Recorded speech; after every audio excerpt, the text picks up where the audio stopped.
Hey guys, Penguin Recordings here. I'm guest hosting this review video for Linux game Consortium, and we'll be looking at the brand new Tyranny from Obsidian Entertainment, whom you might know from Pillars of Eternity or Knights of the Old Republic 2.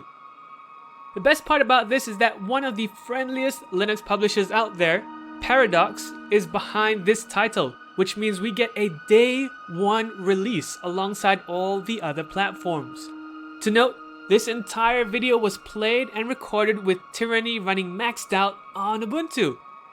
Goes to show that Obsidian and Paradox really know how to support multi-platforms. Moving forward with the experience they've gained from Pillars of Eternity, Obsidian has set forth to improve upon their favorite genre with Tyranny. Tyranny was developed using the Unity 3D engine, and it is a PC-focused game. This is obvious by the controls being keyboard and mouse only. This is par for most turn-based isometric RPGs out there. Probably the biggest aspects of Tyranny that stands out the most and sets it apart from other RPGs within this genre is that you start off evil. You are evil. You beget evil. You doeth unto man evil. You are the servant, basically, of the evil overlord Kairos, alright? So here we already have our first iconic character inside the Tyranny world. I love this. Now usually every RPG you play will set you in a world where you have to choose a side. It'll be good versus evil and you have to choose very delicately. In Tyranny, evil has already won. So every choice you make is either pure evil or a form of lesser evil. And to be honest, it feels good, man. Maybe it's just the devil in me, but showing no mercy and no kindness is so much fun. With each choice, your sole aim looks to be about gaining an advantage in one area of your choice. It's all about maximizing what you can get out of it, rather than good or evil triumphing. So it really helps me to get into that role-playing aspect of the game a lot more. And it seems to align just right with the game's title. So I guess you're getting what you're being sold. Now I've had quite a bit of fun with Pillars of Eternity in the past, the previous title to this from Obsidian. Now naturally, Pillars of Eternity is the title that I'm directly comparing Tyranny to. Despite it being such a great game, it fell short in a few areas, namely the story and character department. And Tyranny does this well here. First, it's a breath of fresh air that the language used in the chats are a form of understandable English. Now in Pillars of Eternity, the English used was so old and very thick, it made it hard for me to understand and wrap my head around most of the time. Now Obsidian clearly noticed that they needed to up their story presentation act, so they made that adjustment. They've also added animated cutscenes. Now it may not be the best cutscenes in the world, but it's a step up and it does have animation, and it's pretty nice to hear them talking about it and showing something happening between cutscenes.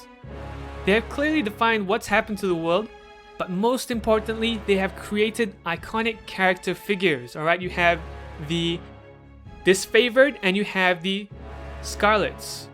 And both of these factions are ruled under Kairos. And they've clearly defined these factions with colors using purple and red. And then we also had the neutral, which is Kairos. Now they've also made sure that these iconic character figures have proper colors, and they made sure that the standard NPCs on the ground have similar iconic characters, but still, even better, iconic features about them, whether it's on their face, their facial hair, the clothes or armor they're wearing. They're unique enough that you can tell them apart. This is pretty big, as I felt that in Pillars the characters were all pretty bland in terms of color and wardrobe. So Tyranny focuses on keeping things bright and colorful enough without detracting from the morbid reality of the world it inhabits, you know? So you can still feel that things are amiss and off and horrible, even though the characters have rather significant color traits about them. Now when talking to NPCs, I've noticed that their icons actually move in accordance to what they're saying and suggesting, and it brings the chat scenes to life ever so much more. This was a very nice addition to the game. In Pillars of Eternity, the side quests were more interesting than the main story, I felt, especially the odd nuanced side quests. In Tyranny though, the main story has me captured from the moment I'm in already. I'm really interested. It's the main cuisine, but the side quests are just as good and they're like delicious desserts on the side. So aside from questing, adventuring, and chatting, one of the main mechanics in Tyranny is fighting. And the fight style is very similar to Pillars of Eternity, where you have to make full use of the pause button as much as possible when planning your next maneuver. You want to press that button as much as you can before doing anything. When anything happens, you want to press it. Tyranny has even more options to aid you here. It has the ability to auto-pause on any type of scenario you can enable through the options menu, which is pretty neat, so you don't have to manually do it yourself if you're a very lazy person like I am.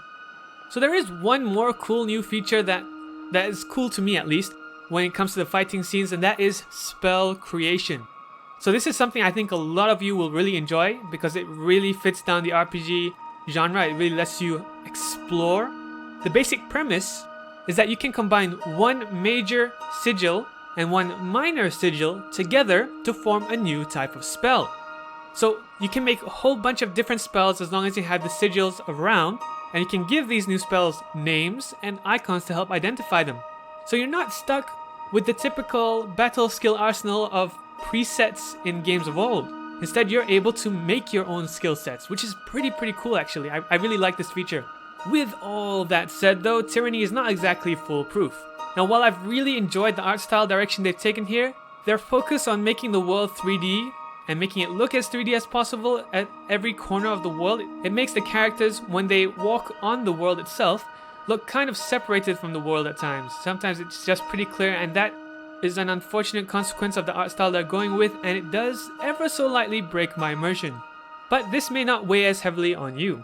So overall, Tyranny is, at least to my humble opinion, a vast improvement over Pillars, and proves to be a serious contender for the next best isometric RPG. If you were wondering about Tyranny and whether or not you should get it, I hope I've helped you answer that question in one way or another. And as always, I thank you for watching.